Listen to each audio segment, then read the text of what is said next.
Bom dia, Matheus. Bom dia, ouvintes da Gerais FM. É um prazer enorme receber aqui no estúdio, né, ao vivo, o nosso Hernani Borges, o Borginho, o historiador oficial de Coromandel. Muito prazer em recebê-lo aqui, Borginho. Você que é também presidente do Conselho Deliberativo Municipal do Patrimônio Cultural de Coromandel, que é o CODEMPAC, não é isso?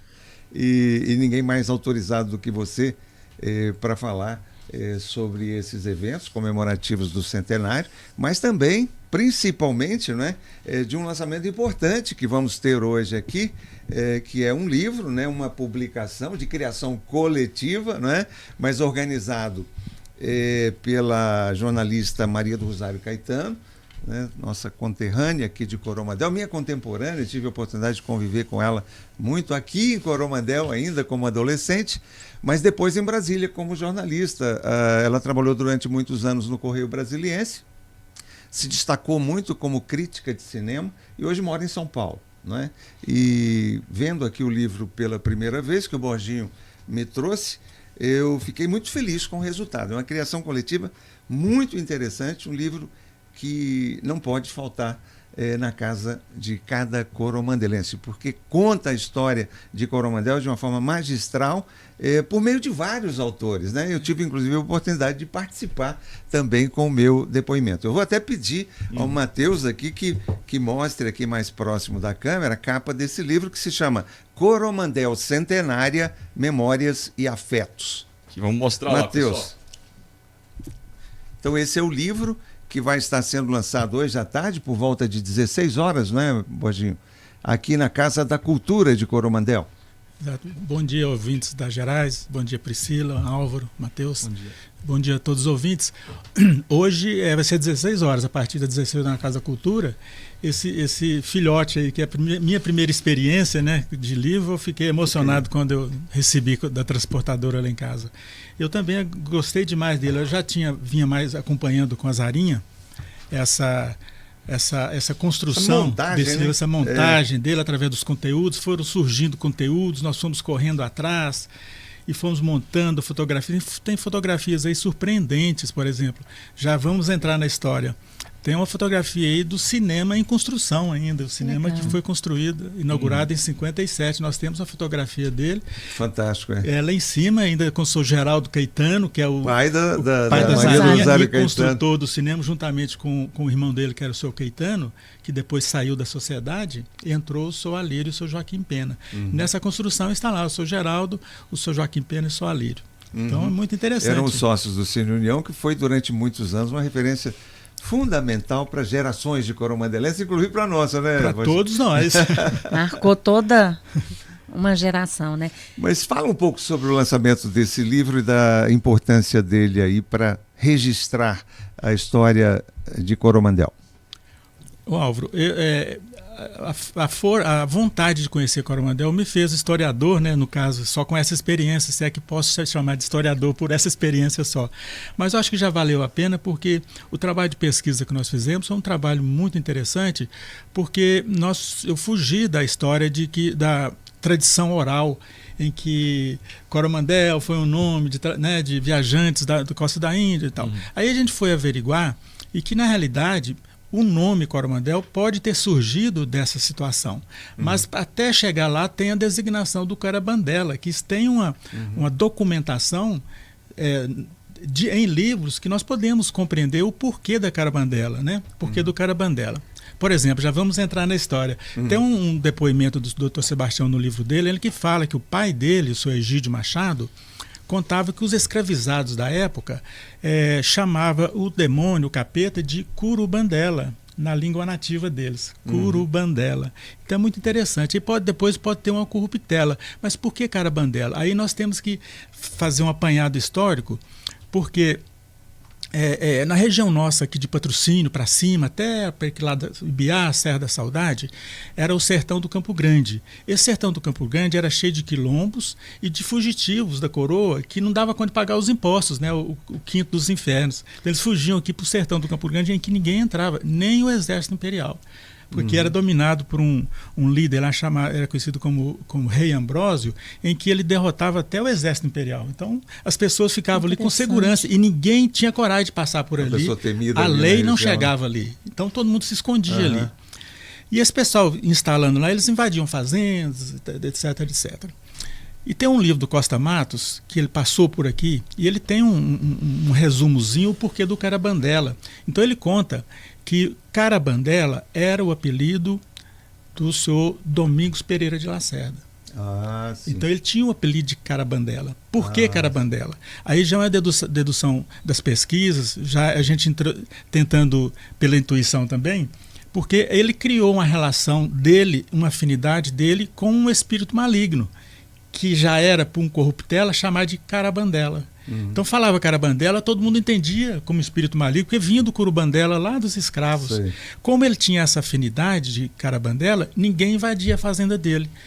E as pessoas tinham medo. Se proteger dos malfeitores. E o Costa Matos, ele fala que ninguém chamava aqui de povoado de Santana do Pouso Alegre. Todo mundo conhecia aqui o povo, de modo geral, como povoado do Carabandela. Nós vamos lá no povoado do Carabandela, porque as terras onde foi erigido o povoado e depois Coromandel, elas foram doadas para a Santa, Nossa Senhora Santana, que desde o princípio foi a padroeira da cidade, doou toda esta área para a Santa, o Carabandela. Então, continuou o povoado do Carabandela. E essas terras que deram origem ao povoado, né, são aquelas terras ali em torno, gravitam ali em torno da igreja Santana, antiga, a igreja de Santana, aquela rua antiga ali, né, que nós estamos pesquisando. O pessoal designava popularmente na minha adolescência de Rua do Sapo. Rua do Sapo.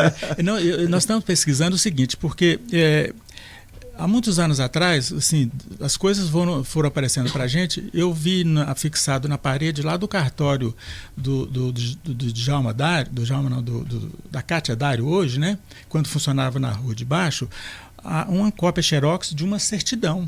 Essa certidão era a certidão da escritura de doação das terras dadas por Domingos Lacerda ao município, a Santa.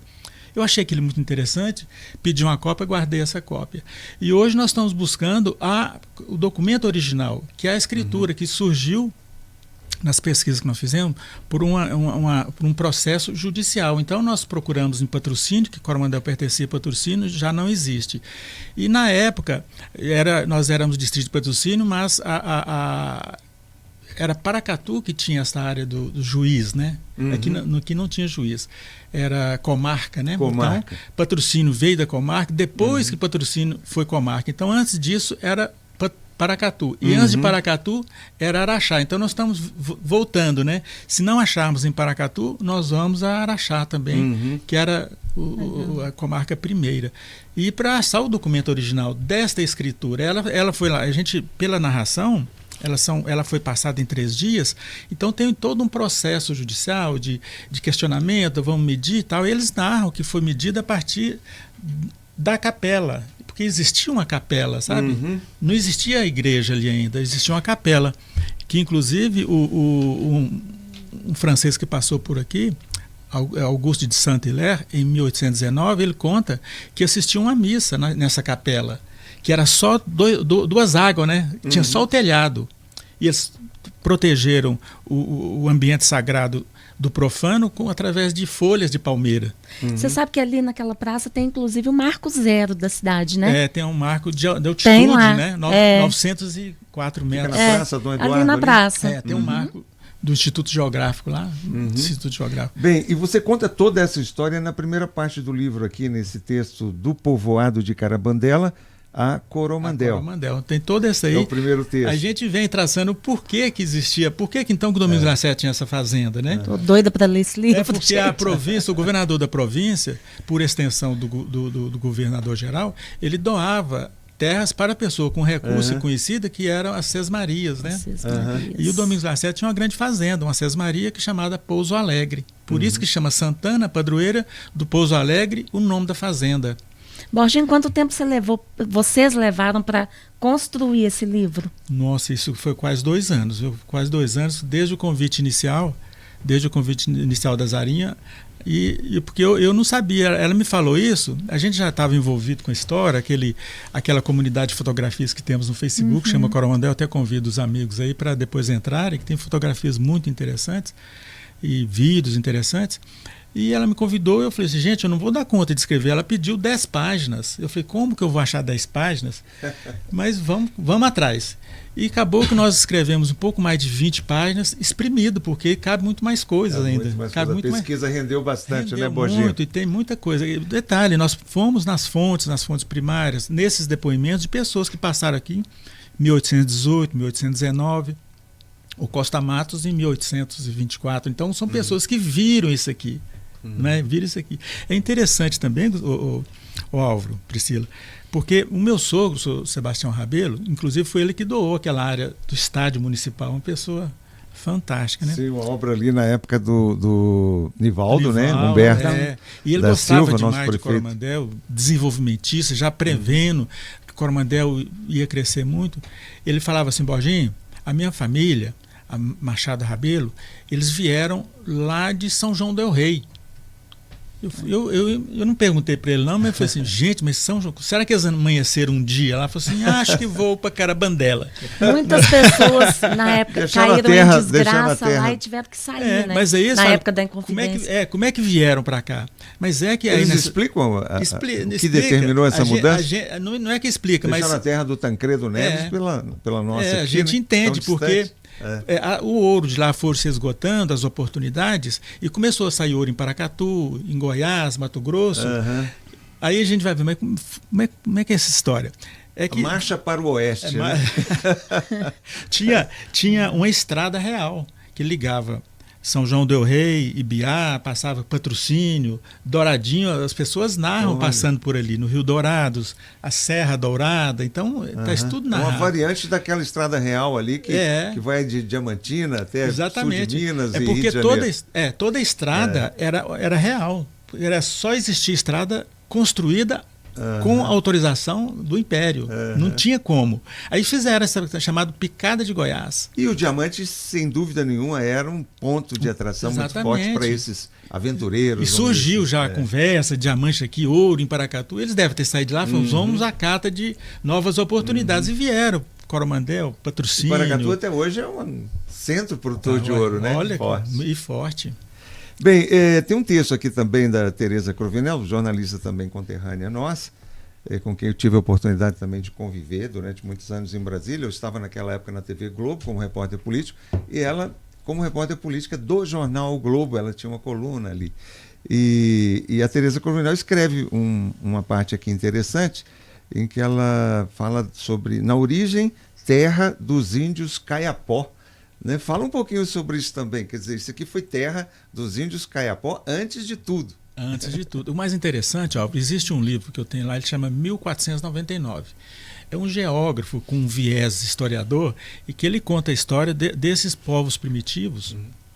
Ele conta nesse livro que nas Américas, desde a América do Norte até aqui na Patagônia, nas 3 Américas, existiam, por estimativa da ciência histórica, cerca de 60 milhões de habitantes. Então, é muita gente. É muita gente. Então, essas estradas que existem, todas aproveitaram estes caminhos indígenas. Essa Picada do Goiás era um caminho indígena. Existia uma grande estrada histórica que o pessoal documentou da existência dela, que vinha do Peru até Santa Catarina, né?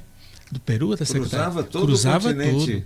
E essas estradas comunicavam entre as aldeias e entre os lugares sagrados das aldeias. E as estradas, na verdade, eram trilhas, né? Trilhas, porque era burro, né? Juntava burro um atrás do outro, tropeiros, né? Viagem longa. E os índios Caiapós, eles habitavam por aqui. Eles foram catequizados, vamos colocar assim, lá do início pelos jesuítas, e muitos se misturaram aí, né, no povo coromandelense. Com certeza nós temos aí uma linhagem do sangue indígena correndo nossas veias. E outras aldeias também, outras denominações indígenas que vieram por lá. Outros se tornaram arredias, fugiram para mais o interior do Brasil, e outros também se adaptaram a esse modus vivendi aí do português e seus descendentes. Bem, nós estamos entrevistando ao vivo aqui nos estúdios da Gerais FM o Hernani Borges, o Borginho, nosso historiador oficial aqui de Coromandel. Eu repito porque alguns ouvintes podem ter ligado à rádio agora para saber de que se trata essa nossa entrevista, né, Borginho? Mas aqui o livro fala também sobre o Joaquim Venâncio, esse homem que achou o diamante de $750 mil, né? Fala um pouquinho sobre essa figura também histórica do Joaquim Venâncio, que vai inclusive ser homenageado aí no centenário, né? Com o marco aqui em frente à Casa da Cultura, a imagem dele reproduzida, né? Fala um pouco sobre essa figura do garimpeiro Joaquim Venâncio. O Joaquim Venâncio, como todo garimpeiro, ele ficou rico e depois perdeu, né? Ficou pobre. Parece que o dinheiro do jogo e das pedras preciosas tanto vem fácil quanto vai fácil. É verdade. Não é mesmo? E ele continua. E essa homenagem feita aqui pela comunidade coromandelense ao garimpeiro, tem esse monumento que vai ser inaugurado aqui na Casa da Cultura. A fisionomia do monumento é exatamente o rosto do Joaquim Venâncio, porque se você procurar hoje os maiores diamantes do Brasil, o diamante Getúlio Vargas está lá, também está lá. Né? E também, Álvaro, nós temos aqui em Coromandel também o 7º maior diamante do Brasil, que levou o nome da esposa do Getúlio Vargas. Como é que era o nome dela? Esqueci o nome dela. Então, Alzira Vargas era filha, pesquisei, né? A esposa de Getúlio Vargas. Pesquisei para nós. Aí, essa história, outro dia eu estou fazendo uma entrevista, eu estou entrevistando alguns personagens de Coromandel mais antigos, eu fui bater um papo com o seu João de Moura. Ele conta que ele era menino lá na Rua de Baixo, né? Era a Rua de Baixo. Lá ele morava na Rua de Baixo mesmo, né? Aquela da Rua do Sapo, que era o prolongamento da Rua do Sapo. O pai dele morava ali, né? Seu João de Moura. Morava ali. E em cima tinha o comércio do seu Joaquim Botelho, né? Aí ele falou que viu aquela algazarra, chega lá, era o Joaquim Botelho com essa pedra, porque o Joaquim Botelho que pegou essa pedra. Ficou uma pedra grande, aí ele conta que o Joaquim Botelho falou: vem cá, menino. Botou na mão dele e falou assim: vai lá e mostra seu pai. E eu falei: não. Eu vou lá chamar ele. Boa história. Só para registrar aqui, a esposa do Getúlio Vargas era Darcy Vargas. Darcy Vargas. Então o diamante foi Alzira Vargas, a filha. Como Darcy Vargas. Que o acompanhou depois. Não era o tamanho dos 720 e tantos quilates do Getúlio Vargas, mas era um diamante considerável. Tanto é que ele está na escala de valores aí, parece que, se não me engano, o 7º diamante do Brasil. Bem, o livro fala também aí de personagens que marcaram muito a história de Coromandel, porque se destacaram nacionalmente na música, né? A música está muito presente na história de Coromandel, né, Borginho? Fala do Abel Ferreira, apresentado aqui pela Maria do Rosário Caetano como mestre do choro. Fala do Goiás, Gerson Coutinho da Silva, a voz telúrica que criou o hino afetivo de Coromandel.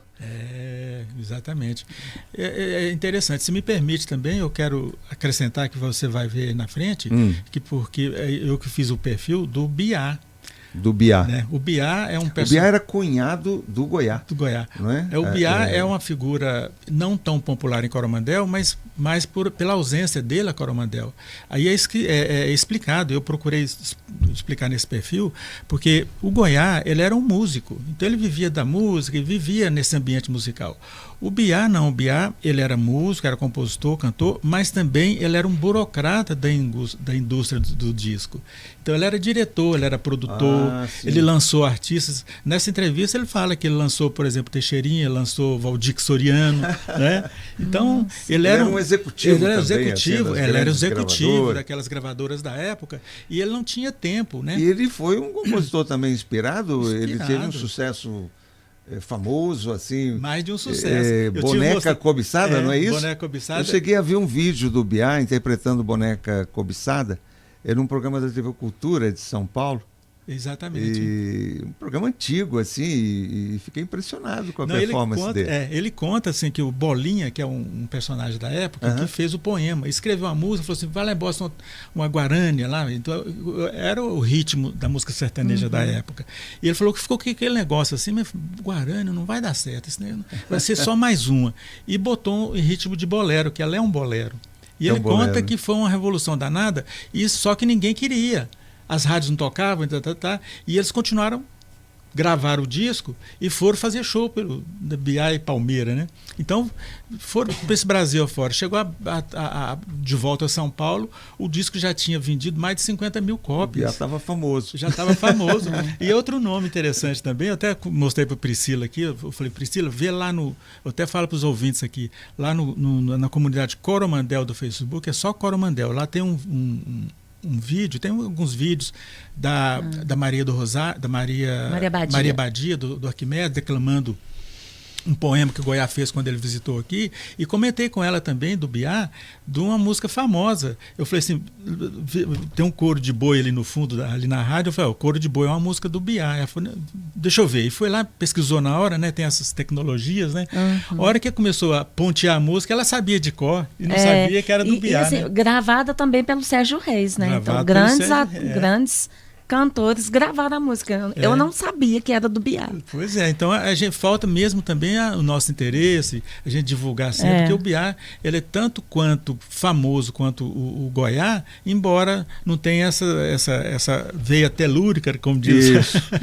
né, do Goiás. Esse vínculo tão forte com a origem, né? Demais. Que está presente ele estava em todas sempre as músicas, aqui, né? praticamente do Goiás, né? Exatamente. Ele tinha um papel um pouco coadjuvante, né, nesse Biá e Goiás, né? E eles chegaram a gravar um disco juntos, né? Gravaram Biá e Goiás.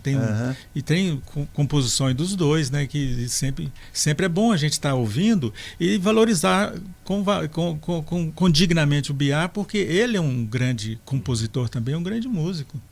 O livro fala também sobre educação e destaca o papel, né, de professores que marcaram época aqui em Coromandel, né? O professor Laércio Mendes de Sarre, o professor Mauro Orlando Barbosa Marinho, né? Que foi uma figura marcante, né, na história da educação, né, e da cultura de Coromandel. A nossa geração, a minha geração, foi muito influenciada por ele, e nesse depoimento que eu faço para o livro, eu falo sobre isso. Eu conto até uma história do Mauro, porque eu fui aluno dele aqui no ginásio Coromandel, e ele foi a primeira pessoa que me disse assim, você vai ser jornalista. Eu levei um susto. Eu nem sabia direito o que era jornalista, cara, tinha uma noção, mas é porque ele percebeu que eu tinha muita facilidade para redigir. Né? E ele disse que dava aqueles temas de redação, as pessoas às vezes ficavam trabalhando naquele tema 2, 3 dias, e ele disse que às vezes eu chegava sem ter feito a redação e eu fazia no intervalo, no intervalo do recreio lá e ele percebia e recebia o texto ali e já destacava ali a qualidade e falava, nossa, que coisa incrível, você vai ser jornalista, você tem muita facilidade para escrever. Foi uma coisa meio premonitória, né, porque acabou acontecendo. Que maravilha. E tem também, Álvaro, aí nós estamos falando, tem um perfil que nós traçamos aí do professor Odilon, né, da temida matemática. O professor, né? Odilon, eu me lembro muito dele, professor de matemática, nós que somos mais afeitos a ciências humanas, tínhamos horror do professor Odilon. Na verdade, a gente adorava o professor, ele era divertido, ele era engraçado, e carismático, mas a gente não gostava de matemática, né? Era dificílimo para a gente desafio participar total. das aulas do professor Odilon. Aqui fala também da professora Mabel, né? Professora Mabel Maria de Andrade, ela foi minha professora de história aqui. Fala também do professor Alberto Matias Pereira, enfim, uma geração de professores que deram uma contribuição enorme maravilhosa, à formação de uma geração de professores, gerações de coromandelenses, né? De valores da época que são diferentes um pouco de hoje, né? Mas deixa eu só dar um spoiler. Na entrevista que nós fizemos com o professor Odilon, conversa vai, conversa vem, eu falei, Odilon, como é que você fez graduação de matemática? Ele falou, não, Borginho, eu fiz o que depois a gente podia conhecer como era um curso vago. Era um curso que fazia aos finais de semana, ele morava em Uberaba com os pais, né?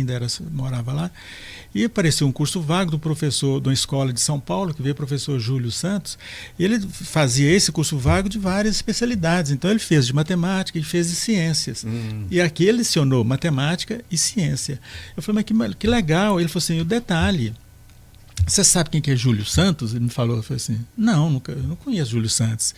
Ele falou assim, eu vou contar o nome artísticos dele. Vou te contar o nome, o pseudônimo que ela adotava para divulgar, porque a matemática, o ensino da matemática é um ensino muito difícil, né? O Álvaro comentou isso aí, era difícil mesmo. Eu tinha uma dificuldade grande, mais quer dizer, continua sendo difícil, né, para gerações de hoje. Ainda é difícil. Continua difícil, né?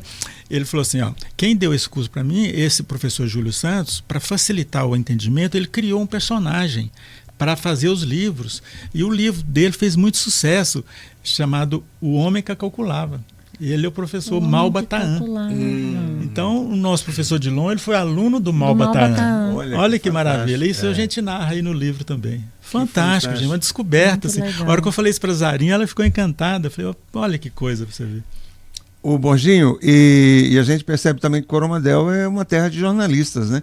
É impressionante como Coromandel produziu jornalistas. Eu que morei muitos anos em Brasília, né? Eu convivi lá, uma colônia mesmo assim de jornalistas. Deve ter em Brasília, seguramente aí, sei lá, 40 ou 50 jornalistas. Daqui? Eu acho, que tiveram origem aqui em Coromandel. É impressionante isso. E não sei como explicar, né, mas o fato é que isso aconteceu, um fenômeno.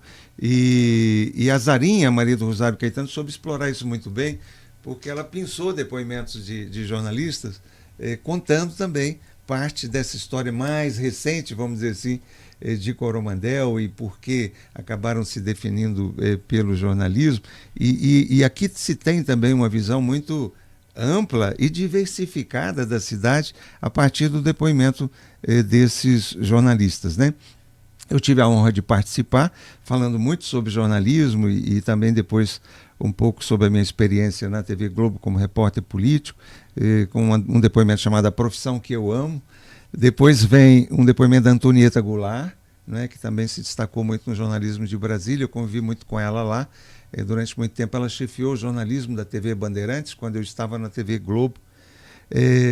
Eu até vou contar uma história muito divertida aqui, porque em certo momento nós participamos juntos de uma cobertura internacional importante. Nós fomos cobrir a viagem do presidente Figueiredo ao Japão e à China. E estávamos na China ainda, aquela China comunista bem tradicional, radical. As pessoas ainda usavam aquele terninho estilo Mao Tse Tung. Hoje a China está bem mais evoluída, mais aberta para o Ocidente, mas naquela época todo mundo usava a mesma roupa, o mesmo uniforme. Então a China estava muito fechada e o Brasil naquele momento tentando construir uma relação com a China, né? E o Figueiredo foi o primeiro presidente a visitar a China e estávamos lá nessa reunião e eu me lembro que num café da manhã no hotel na China nos encontramos eu e a Antonieta e estava com a gente o Antônio Brito, que trabalhava com a gente na TV Globo. O Antônio Brito, que depois foi porta-voz do Tancredo Neves. Foi quem noticiou a doença morte, e a morte do Tancredo Neves. E o Brito era um sujeito muito divertido, ele estava coordenando a cobertura da TV Globo e eu estava ali como repórter. E aí quando ele viu a Antonieta e eu juntos, ele quase que parou assim o café da manhã no hotel, que estava cheio de jornalistas, e falou assim, olha, vamos registrar aqui um momento histórico. Eu acho que pela lei da probabilidade, 2 coromandelenses só irão se encontrar em Pequim, na China, numa cobertura presidencial, daqui a 100 anos. De fato. Boa história. A gente se divertiu muito com isso, mas o fato é que aconteceu esse encontro de jornalistas coromandelenses em Pequim. Inclusive, na família Goulart tem outros jornalistas também, né? Tem outros filhos também. E aí, no depoimento dela, ela fala sobre isso. As irmãs Goulart, né? Estão apresentadas aqui. Tivemos a Deigma Turazzi também, a Dione, né? Jornalista também, Dione Maria Pérez, a Márcia Machado, a Maria do Rosário Caetano, que é a própria organizadora do livro. Aqui está também a Silênia Machado, aqui do Jornal de Coromandel, Tereza Crovinel, Valderez Caetano, né? A filha da dona Claudemira. Professora Claudemira, lá do Grupo Escolar Oswaldo de Moraes, trabalhava com a minha mãe, dona Silva Rodrigues. E temos também aqui uma participação do Gamaliel Erval, né, o primeiro reitor leigo da PUC de Minas Gerais, ele que participou também do governo Newton Cardoso, foi procurador do Estado e que hoje reside também aqui em Coromandel. Enfim, coromandelenses por todo lado, né? de alguma forma contribuindo para divulgar o nome da cidade, promover o nome da cidade, e todos muito fiéis à origem. Todos se orgulham muito de ser de Coromandel, né? E ninguém Isso se afastou, legal. né? E ninguém se afastou.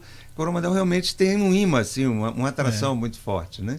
Alguns retornam ao ninho, né, Álvaro? Alguns retornam ao ninho, é verdade. E com muito prazer no meu caso. Eu estou muito feliz de ter voltado nesse momento da minha vida. E voltando porque na profissão, de né? momentos, né? E voltando da profissão. Voltando à profissão, também de uma forma muito agradável aqui na Gerais FM. Inclusive, Álvaro, aqui, teve só uma pergunta aqui no nosso WhatsApp aqui de um ouvinte, que é a Neuza, né? A Neuza falou assim, pergunta o Álvaro se ele conheceu o Ligeirinho, que trabalhou na Globo na época aí do Tancredo. Hoje ele mora no Parnaso e é esposo dela, Ronaldo Cortez. Ele era repórter na época. Sim, eu conheci o Ronaldo. Ele trabalhou na Globo naquela época, é verdade. Ele é de Abadia dos Dourados, não é? Pois é, ele mora no Parnaso. Mora no Parnaso. Que é lá onde nasceu a Tereza Cruvinel. É isso mesmo, então confirmado, viu? Eu me lembro muito dele e até gostaria de revê-lo agora nessa oportunidade, viu? Se ele puder me fazer uma visita aqui, tomar um café comigo aqui na Gerais FM, será um prazer enorme. Isso aí, Neuza, obrigado pela mensagem aí de grande valia, né? De grande valiosidade. 9h32 agora. Bem, nós temos amanhã um evento também importante, né? Que é a presença do maestro Leonardo Bruno, ele que é filho do Abel Ferreira, também a Vânia Ferreira, que também é filha do Abel Ferreira. O maestro Leonardo Bruno também se destacou muito na música. Ele teve durante 8 anos um contrato com a TV Globo, participando ali das produções musicais da Globo, inclusive novelas, e se destacou muito. É um outro nome que se destacou nacionalmente na música. E eles vão amanhã, o maestro Leonardo Bruno, eu tive a oportunidade de receber a visita dele ontem aqui, ele vai reger a banda de música de Uberlândia, e ele construiu, né, para essa peça que ele vai apresentar no domingo, né, aqui em frente à Casa da Cultura, o que ele chama de 2 medleys. Medleys são junções de músicas, né? Um medley com músicas do Abel Ferreira e o outro medley com músicas do Goiás. Partes de músicas interpretadas já no estilo banda. Então isso também é uma atração muito importante e eu acho que muito interessante, que vale a pena prestigiar. Vai ser amanhã à tarde, aqui em frente à Casa da Cultura, ao lado ali do monumento, não é isso? Ao lado do monumento, do Joaquim Venâncio. Venâncio. Então, programaço amanhã à tarde, domingo, para os coromandelenses estarem presentes a esse grande evento, a regência do maestro Leonardo Bruno, da banda de Uberlândia. E outras bandas vão participar também desse evento. Bandas de Vazante, de Paracatu, de Abadia dos Dourados, né? O maestro Eduardo vai estar ali também ajudando na coordenação desse grande evento. O maestro que tão bem retratou o Coromandel, né, Álvaro? Na música Luar de Coromandel. Luar de Coromandel. Belíssima a música do maestro Leonardo. Interpreta Luar de Coromandel de forma maravilhosa. Ele é um grande cantor também. Grande uma intérprete, voz linda. Né? E até conversando com ele ontem, ele queria saber como é que foi a minha volta, né? E eu falei, o maestro, volta também, está na hora e tal. E ele falou, cara, sabe que eu estou pensando nisso também? Às vezes me ocorre, eu estou me deixando contagiar por esse vírus. Não, a tranquilidade então, do interior temos é o risco fantástico. Aí de termos o maestro Leonardo Bruno de novo, residindo, quem sabe, em Coromandel, não é? O Bruno, uma certa feita, ele contando assim que ele ia para o exterior, né, reger orquestras na Europa e tal, ele pegava as partituras das obras do pai dele, botava debaixo do braço e falou, vou lá, vou apresentar o Abel Ferreira aos clarinetistas. Aí chegava nas orquestras, se apresentava, assim, eu tenho uma partitura aqui do meu pai, eu queria que você desse uma olhada. Falou, quem que é? Ele falou assim, Abel Ferreira. Ele falou assim, espera aí. Pegava a caneta e tocava. Ele já conhecia a obra de Abel Ferreira. Porque a música é uma linguagem universal. E é um virtuoso, música de qualidade. Né? É um virtuoso do instrumento. Então, ele corria mundo já, a qualidade musical dele. Ele tem alguns clássicos assim do chorinho, como Chorando Baixinho, que é conhecido no mundo inteiro e reconhecido como um choro maravilhoso, né? Maravilhoso. E poderia se destacar em qualquer país. Muito bem, então temos aí uma semana de festejos, né? celebrando Coromandel, e na programação faz parte também uma festa de coromandelense ausente. Não é? Isso vai ser na sexta-feira, né? Não é?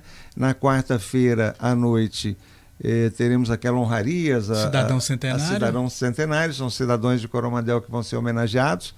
E esses cidadãos foram escolhidos por uma comissão, não é isso? Designada uma comissão de cidadãos desde o princípio de Coromandel, isso. Desde o início de Coromandel. Isso. 100 anos, centenário e 100 pessoas, que significaram bastante. Sem dúvida. Né, na dedicação ao município. Em alguns casos, homenagem póstuma, né? Porque são conterrâneos que já. Aliás, foram, muitos, né? Mas em muitos casos também, cidadãos ainda vivem. Eu tive a honra também de ser incluído aí nessas 100 honrarias, fico muito honrado com isso. Meu pai também, doutor Hermiro Rodrigues Pereira, está entre essas 100 pessoas homenageadas. Estaremos lá com muito prazer amanhã. Muito bem, Borginho, muito obrigado pela sua presença aqui, por essa conversa. Posso fazer um jabá? Sim, pode fazer. Eu ia passar a palavra para você também para as considerações então já finais, vamos, mas já aproveita e a palavra tudo. É sua, fica à vontade. O livro, a editora Letramento de Belo Horizonte, ele está fazendo a promoção do livro a R$60 durante as comemorações, de hoje, a partir do lançamento, até o dia 10, R$60. Nós procuraremos estar presentes durante os eventos, né? Lá na Praça Abel Ferreira vai ter lá uma banca de autores coromandelenses, nós estaremos lá. Estamos vendendo, vamos vender lá também. E fizemos camisetas também com a capa do livro, no intuito só de comercializar sem oferir lucro, o preço do custo ali da confecção. Nós estaremos também vendendo. A própria capa do livro ficou muito legal, a camiseta, viu? Ficou muito interessante. Então vamos reforçar o convite para esse lançamento do livro Coromandel Centenária, Memórias e Afetos, não é, que vai ser hoje à tarde. 16 horas. 16 horas, ou seja, 4 da tarde, local... Casa da Cultura, e nós procuraremos também, durante esse evento, fazer um pequeno debate, uma roda de conversa lá entre os autores. Você também vai estar lá também conversando com o pessoal que esteja presente, esclarecer, conversar sobre história, né? Conversar sobre experiência de vida. Vai ser muito agradável. E vai ser coordenado pela Zarinha, que ela é uma especialista. Ela mexe com isso há trocentos anos, né? Então ela vai estar lá fazendo isso aí. Eu agradeço muito, Álvaro. Você, o pessoal da rádio, a Priscila, para essa nova oportunidade, falando dessa criação coletiva nossa, que é o livro Coromandel Centenário. Vai ser maravilhoso. Um resultado fantástico. De parabéns aí, Maria do Rosário Caetano, que coordenou todo esse trabalho. Vamos nos ver, se Deus quiser, hoje à tarde, hein? Um grande abraço, muito obrigado aos ouvintes da Gerais FM. Borginho, muito obrigado pela sua presença aqui mais uma vez. Priscila, obrigado aí pela sua presença também. Eu devolvo a palavra para o Matheus aí. Siga com a programação, Matheus. Isso aí, então. Hoje nós temos um grande evento hoje à noite, hein? Tenho que deixar o convite aqui. Corofest, não é isso? 30 anos da Gerais FM. 30 anos da Gerais FM, abrindo as comemorações dos 100 anos de Coromandel. Um grande evento hoje na Praça Abel Ferreira, né? Um show, né? Com artistas da cidade, mas também da região. Sorteio. Você podia até falar aí sobre os artistas que vão participar hoje. Então tem show com Carvalho e Mariano, Júlio César e Danilo, tem também Luiz Neto e Gustavo, e Thales e Larissa, os cantores da região. Inclusive também a gente vai deixar mais o convite durante a semana para a cavalgada também, no próximo domingo, né, dia 10 de setembro, no 30 anos aí de Gerais FM, fechando aí as comemorações do centenário. Mas hoje todo mundo convidado então às 19 horas. A partir das 19 horas na Praça Abel Ferreira, esperamos todos os nossos ouvintes por lá. Entrada gratuita, tá, gente? Entrada gratuita, sorteio de brindes. E uma coisa que é importante explicar também, algumas pessoas viram ali aqueles